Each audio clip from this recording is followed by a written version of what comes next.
In a distant future, intelligence has been diluted and replaced by a society driven by idiocy and base desires. The consequences of natural selection favoring the least capable have led to a world drowning in ignorance and promiscuity, where the children of the educated elites are overwhelmed by their illiterate and hedonistic counterparts.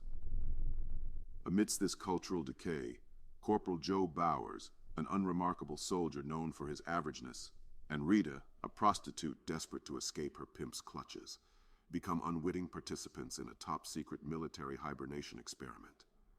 However, their hibernation pods are forgotten and remain untouched for 5 centuries. The great garbage avalanche of 2505 finally awakens them, thrusting them into a bizarre future. Joe finds himself crashing into the home of Frito Pendejo, a typical dim-witted denizen of this dumbed-down America. Frito's dwelling, cluttered with junk food and dominated by a colossal television screen bombarding him with mindless advertisements, reflects the shallow nature of their society. As Joe tries to make sense of his surroundings, chaos ensues, and he embarks on a bewildering journey through a crumbling world teetering on the edge of collapse. Through encounters with peculiar characters like Dr. Lexus, a lazy physician with little regard for medical expertise, and Frito Pendejo himself, Joe gradually realizes the alarming extent of humanity's decline.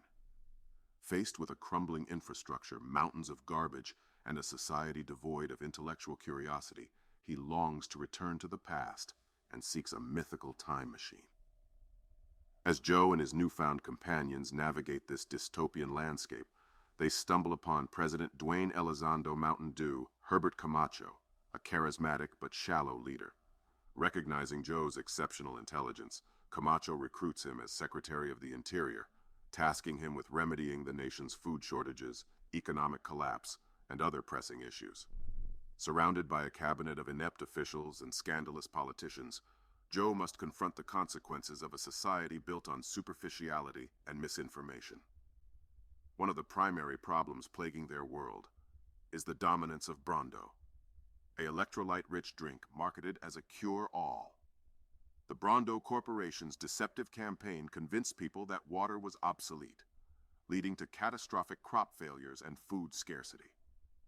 Joe's attempts to reintroduce traditional farming methods clash with the powerful corporation's interests, igniting social unrest and pushing him to the brink of destruction.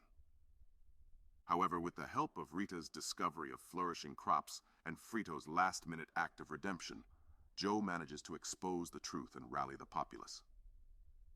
The revelation sparks a glimmer of hope as the people begin to question the shallow foundations of their society. In a stunning turn of events, Joe finds himself on a path to presidency, leading the charge for a renewed America. Choosing to stay and rebuild rather than escape to the past, Joe embraces his role as a catalyst for change. Alongside Rita, his partner in both love and intellectual vigor, they marry and raise a family of extraordinary children. Meanwhile, Frito, once a symbol of idiocy, succumbs to his own desires, fathering numerous children who inherit his dim-witted nature. As the credits roll, another hibernation capsule opens, revealing Upgraded, the stylish and flamboyant pimp, ready to leave his mark on this bizarre world.